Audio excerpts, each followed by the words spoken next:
Super 100 competitive classes में एक बार पुनः हम आपका क्रांतिकारी हार्दिक अभिनंदन करते हैं। आज का क्लास आपके लिए काफ़ी इंफॉर्मेटिव होने वाला है। वह क्लास होगा हिंदी व्याकरण पर आधारित होगा। एक टॉपिक होगा वाक्य, और वाक्य का डिटेल्स विश्लेषण यहाँ पर करेंगे। वाक्य किसे कहते हैं, वाक्य के प्रकार की बात करेंगे,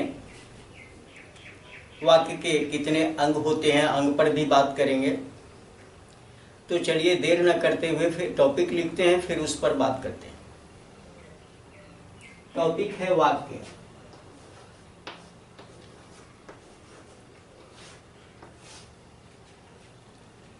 वाक्य किसे कहते हैं?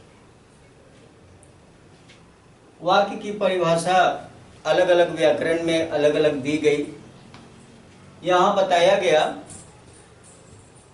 कहीं लिखा कि शब्दों के सार्थक समूह को वाक्य कहते हैं। शब्दों के सार्थक समूह को वाक्य कहते हैं। लेकिन अगर उस परिभाषा को मैं यूं कहूं कि पदों के सार्थक समूह को वाक्य कहते हैं तो ज्यादा इंपॉर्टेंट हो जाता है, क्योंकि पद और शब्द में थोड़ा सा डिफरेंट होता है। शब्द सिंगल इकलौता होता है जो मीनिंग तो देता है, लेकिन वही शब्द को व्यवस्थित करके व्यवस्थित जब करते हैं तो वो पद में कन्वर्ट हो जाता है। तो इसलिए इसकी परिभाषा में, वाक्य की परिभाषा में हम कहें कि पदों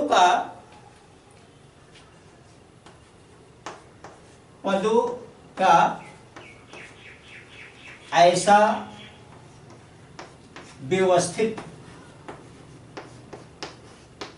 व्यवस्थित समूह जो पूर्ण अर्थ देने का सामर्थ्य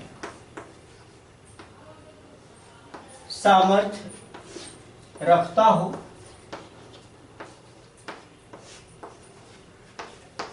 वाक्य कहलाता है। वाक्य कहलाता है।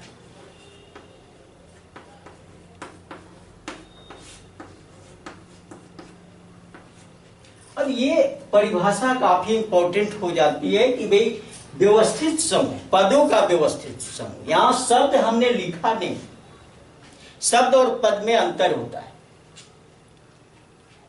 शब्द जब वाक्य में जैसे प्रयोग हो जाते हैं, प्रयोग किए जाते हैं, वो पद कहे जाते हैं।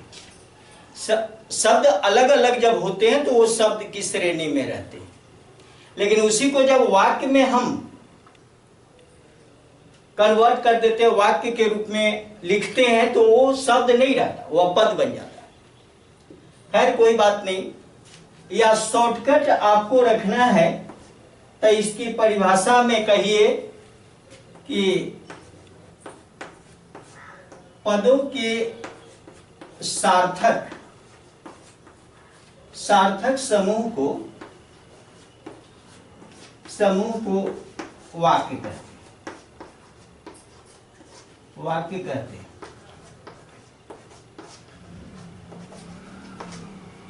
बस इतना ही।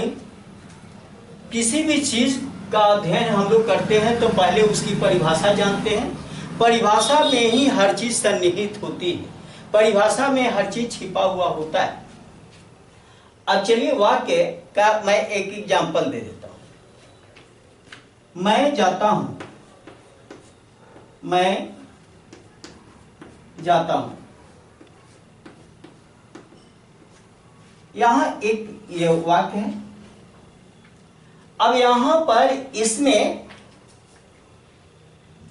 मैं जाता हूं, यहां स्पष्ट है, ये पूरा का पूरा मीनिंग, पूरा का पूरा अर्थ दे रहा है, और इसमें ये बताया जा रहा है कि मैं क्या करने जा रहा हूं।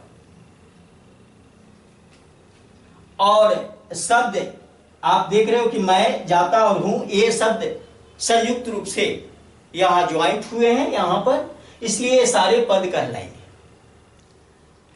अब इसमें फिर मैं आपको दिखाऊं कि जब शब्दों के व्यवस्थित समूह होते हैं ये वाक्य कहे जाते हैं। तो वाक्य में वाक्य के कितने अंग होते हैं, फिर हम अंग पर बात करते हैं।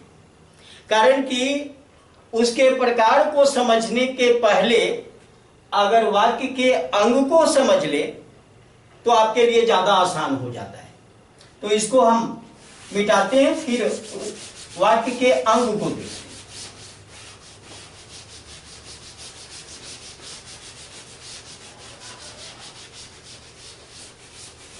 कभी कभी परिभाषा ही प्रश्न का रूप ले लेता है। यह नहीं कि परिभाषा को आप छोड़ दोगे, परिभाषा को अलग हटा दोगे तो आपका काम निकल जाएगा। परिभाषा को क्वेश्चन का रूप दे दिया जाता है और उससे पूछा जाता है कि ये कहलाता क्या है, इसलिए परिभाषा जानना आवश्यक है। दूसरी चीज है अब वाक्य के अंग। वाक्य के अंग, अगर वाक्य के अंग की बात होती है तो यहां पर कभी कभी पूछा जाता है वाक्य के कितने अंग होते हैं। तो वाक्य के दो अंग होते हैं। दो अंग होते हैं, एक को उद्देश्य कहा जाता है, दूसरे को विधेय कहा जाता है। जैसे एग्जाम्पल लेते हैं, वह दौड़ता है। वह दौड़ता है, एक वाक्य ले लिया। अब एक वाक्य यहां पर ले लिया है, इसके दो अंग हो गए। दो पार्ट में बोल दिया, दो पार्ट में इसको बांटा, तो ये जो है इसको कहते हैं उद्देश्य और ये है विधेय। तो इसलिए वाक्य के ये दो अंग हो गए। पहला होता है उद्देश्य और दूसरा विधेय। अब देखिए दोनों होता क्या है, यहां भी बता दिया कि वाक्य को दो पार्ट में हमने बांटा। वह जो है उद्देश्य है और दौड़ता है विधेय। उद्देश्य और विधेय की बात अगर कर रहे हैं तो इसको हम क्या कैसे जानेंगे, उद्देश्य कहलाता क्या है। उद्देश्य का डिफाइन है जिसके विषय में जो कुछ कहा जाए, जिसके विषय में जो कुछ कहा जाए, कुछ कहा जाए, वह उद्देश्य कहलाता है। उद्देश्य कहलाता है। और यहां विधेय के संबंध में कहें कि उद्देश्य के बारे में, उद्देश्य के बारे में जो कुछ कहा जाए,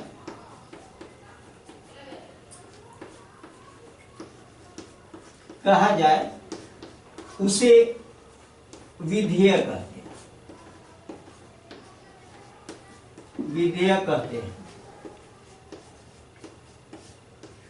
अब देखो परिभाषा कितना इंपॉर्टेंट होता है। यहां मैंने दोनों लिखा और ये दोनों बातें बताई। अब यहां पर देखिए उद्देश्य की परिभाषा हमने दी जिसके विषय में जो कुछ कहा जाए। उद्देश्य में कौन है, वह है। वह के विषय में तो कुछ कहा जा रहा है ना, आपको सामने दिख रहा है कि कुछ तो इसके विषय में कहा जा रहा है। ये जो दौड़ता है ये चीज किसी के विषय में कहा जा रहा है। ये तो वह के बारे में बताया जा रहा है। तो जिसके विषय में जो कुछ भी हम कहते हैं, मोहन जाता है, सोहन दौड़ता है, वह खेलता है, वह दौड़ती है, वह नाचती है। यानी कहने का मतलब कि उसके विषय में कुछ तो हम कह रहे हैं। किसी के विषय में नाचने की बात कर रहे हैं, किसी के विषय में खेलने की बात कर रहे हैं, किसी के विषय में सोने की बात कर रहे हैं, आखिर कुछ तो कह रहे हैं। तो जिसके विषय में जो कुछ कहा जाए उद्देश्य कहलाता है, और उद्देश्य के विषय में जो कुछ कहा जाए वो विधेय कहलाता है। तो उद्देश्य के विषय में क्या कहते हैं? दौड़ता है, ये विधेय है। उद्देश्य के विषय में जो कुछ कहा जाए वो विधेय कहलाएगा। यहां है कि जिसके विषय में जो कुछ कहा जाए वह उद्देश्य कहलाए, और उद्देश्य के विषय में जो कुछ कहा जाए तो उद्देश्य ये हो गया, इसके विषय में कहा जा रहा है कि दौड़ता है, और इसके विषय में कुछ कहा जाए तो उद्देश्य है। तो ये चीज आपको जानना है कि कुछ तो किसी के विषय में हम कह रहे हैं, और जिसके विषय में कह रहे हैं वो उद्देश्य कहलाएगा, और उसके बारे में जो कुछ बता रहे वो विधेय कहलाएगा। तो उद्देश्य और विधेय की बात हो गई। ये दो अंग होते हैं। कभी कभी पूछा जाता है वाक्य के कितने अंग होते हैं? 2, 3, 4, 5 ऐसे आपको दे दिए जाते हैं सवाल में, तो वो पूछा जाता है कि वाक्य के, आपको बताना है कि वाक्य के 2 अंग होते हैं। और अगर मान लो कि भाई वाक्य के कौन कौन से अंग होते हैं, ये अगर है तो उद्देश्य और विधेय, ये 2 चीज आपको जानना। अब चलिए वाक्य के प्रकार को देखते हैं। वाक्य के प्रकार,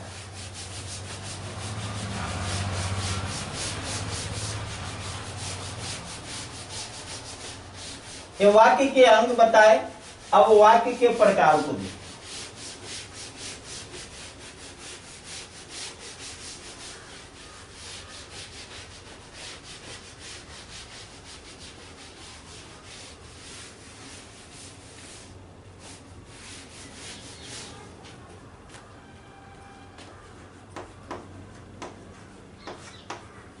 वाक्य के प्रकार,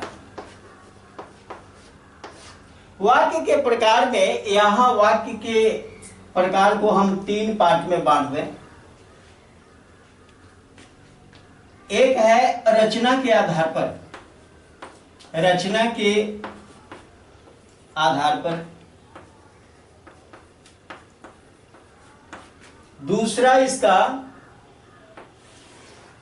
दूसरा अगर ले लें, इसका प्रकार हम देखेंगे अर्थ के आधार पर, अर्थ के आधार पर। और इसी का तीसरा ले लेते हैं, तो एक होता है क्रिया के आधार पर, क्रिया के आधार पर।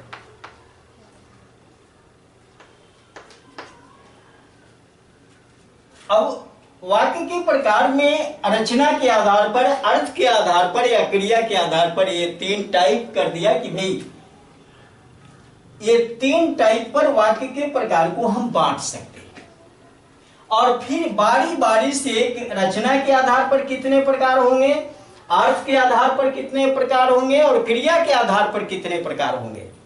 कभी कभी किसी व्याकरण में आप देखोगे कि वाक्य के प्रकार को सिर्फ 2 पार्ट में, रचना के आधार पर और अर्थ के आधार पर 2 लिखा, लेकिन आपको तीनों जानना जरूरी है। क्रिया के आधार पर भी वाक्य को बांटा गया है, रचना के आधार पर बांटा गया, अर्थ के आधार पर बांटा गया। पहले हम रचना के आधार पर वाक्य के प्रकार को देखते हैं। रचना के आधार पर वाक्य के प्रकार जो होते हैं, जो कंस्ट्रक्शन के अकॉर्डिंग होता है, तो इसके आधार पर वाक्य के 3 प्रकार होते हैं। कितने होते हैं? 3 प्रकार। रचना के आधार पर वाक्य के 3 प्रकार हो गए, और इसमें पहला हो गया, 3 प्रकार जो आएगा इसमें पहला होता है सरल वाक्य,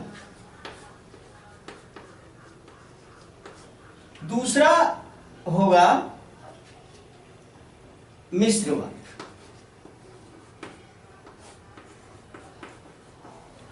और तीसरा होगा संयुक्त वाक्य।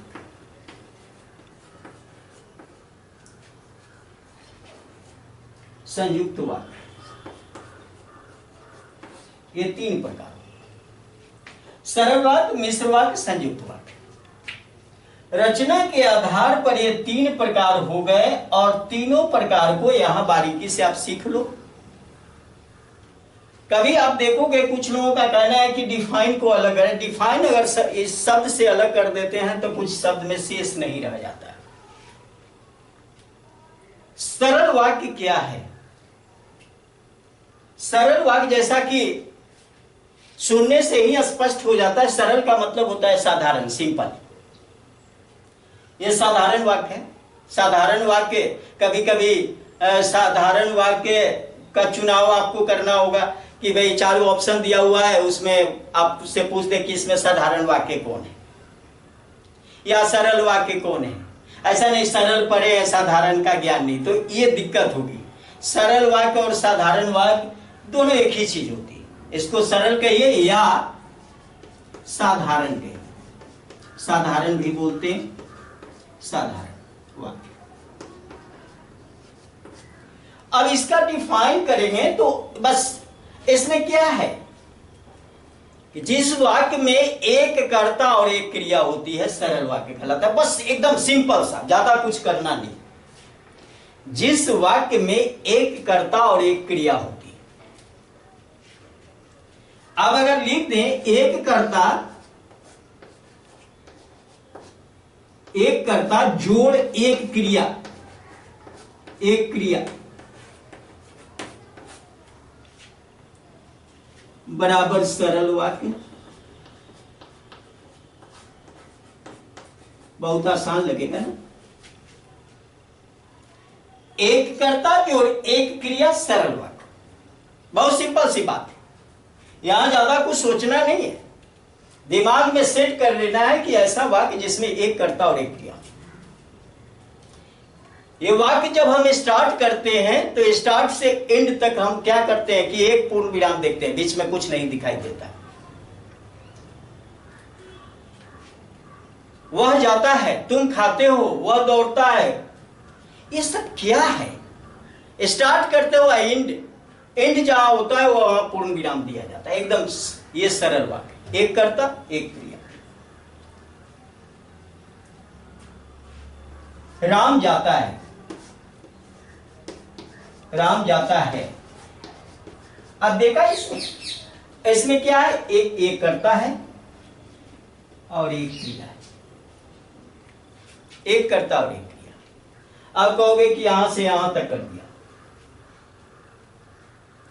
इसमें भी एक क्रिया देख रहे हो कि जाना एक क्रिया है और है सहायक क्रिया, लेकिन ये दोनों एक साथ है। मीनिंग राम जाता तो मीनिंग नहीं निकलेगा। अगर वाक्य जो है सो अर्थपूर्ण होने चाहिए। एक कर्ता जोड़ एक क्रिया।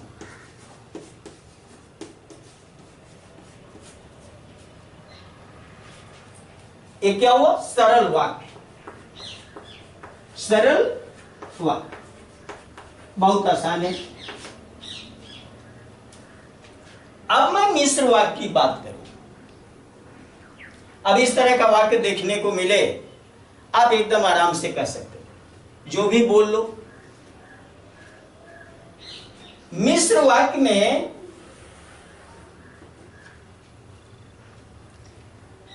सरल वाक्य के साथ एक उपवाक्य जुड़े होते हैं। आश्रित वाक्य कह लो। अगर ऐसा कह लो कि एक प्रधान वाक्य, प्रधान उपवाक्य के साथ आश्रित उपवाक्य जुड़े होते हैं तो मिश्र वाक्य।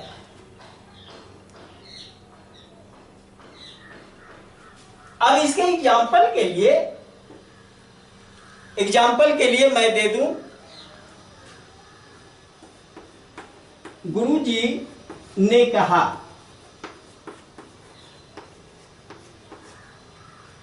कि कल छुट्टी रहेगी, छुट्टी रहेगी। अब यहां पर गुरुजी ने कहा, आपने देखा यहां तक, एक क्या है? प्रधान उपवाक्य।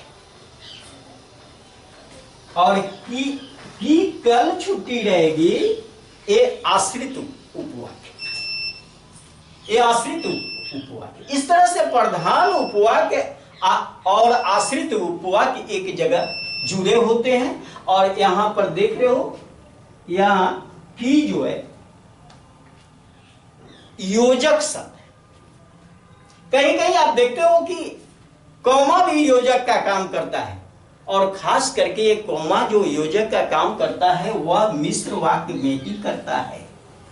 ये बात ज्यादातर आपसे जो पूछा जाता है वह की और कॉमा तक आपको सीमित कर दिया जाता है। ऐसे जो योजक शब्द बहुत सारे होते हैं, यदि, यद्यपि, जो, तो, माने इस तरह से कि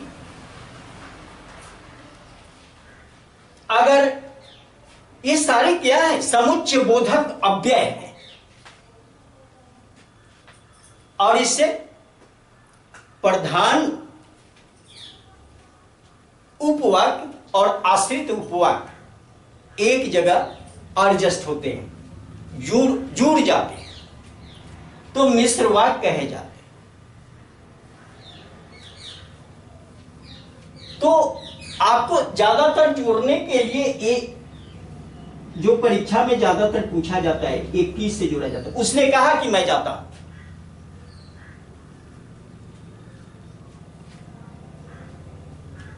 राम ने कहा कि वह दौड़ता है। की से जोड़ा गया है।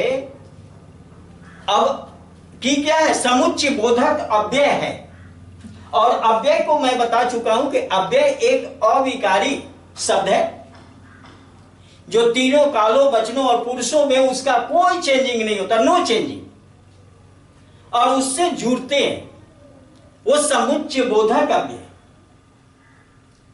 तो हमने कहा कि एक सरल वाक्य उपवाक्य से जुड़े हो या एक प्रधान उपवाक्य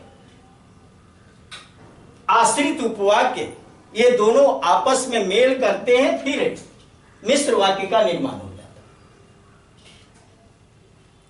हम कहें मिश्र वाक्य में कि प्रधान उपवाक्य, प्रधान उपवाक्य, प्रधान उपवाक्य प्लस आश्रित उपवाक्य, आश्रित उपवाक्य बराबर मिश्र वाक्य। मिश्र वाक्य आप बोल सकते हो एकदम आराम मुझे, जैसा कि इसमें बताया कि एक कर्ता एक क्रिया, सरल वाक्य। इसमें प्रधान उपवाक्य प्लस आश्रित उपवाक्य मिश्र वाक्य लगता है।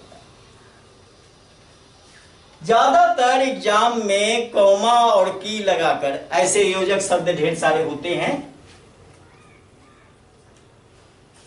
तो आपको ज्यादा ये पूछा जाता है की और कॉमा। आपको देखने में लगेगा कि ये मिश्र वाक्य है। चलिए अब संयुक्त वाक्य की बात करें। इसको मैं हटाता हूं, संयुक्त वाक्य को थोड़ा सा और डिटेल्स लेता हूं।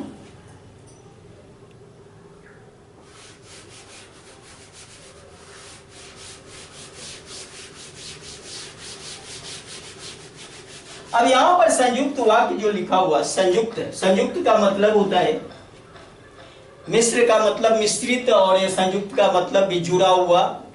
आखिर संयुक्त मतलब जोड़, ज्वाइंट, ज्वाइंट ही संयुक्त होता है। अब यहां पर जुड़ा हुआ यानी ज्वाइंट, ये संयुक्त कहलाएगा। तो हम कह सकते हैं इसके परिभाषा में दो या दो से अधिक सरल वाक्य अगर योजक शब्द से जुड़ जाते हैं तो वो संयुक्त वाक्य कहलाते हैं। अब योजक शब्द से जुड़ते हैं, योजक शब्द हमने आपको बताया कि ये योजक शब्द क्या है। योजक शब्द इसी का नाम है, इसको कह सकते हो समुच्चय, समुच्चय बोधक, बोधक अव्यय, योजक शब्द। योजक शब्द तो ढेर होते, अव्यय का तो भंडार है भाई, कितना याद रखोगे। लेकिन कुछ चीजों को याद रखना पड़ता है, याद नहीं रखोगे तो काम भी नहीं चलना। और संयुक्त वाक्य की चर्चा करें। अगर मैं कहूं कि राम जाता है, राम जाता है और श्याम आता है, और श्याम आता है,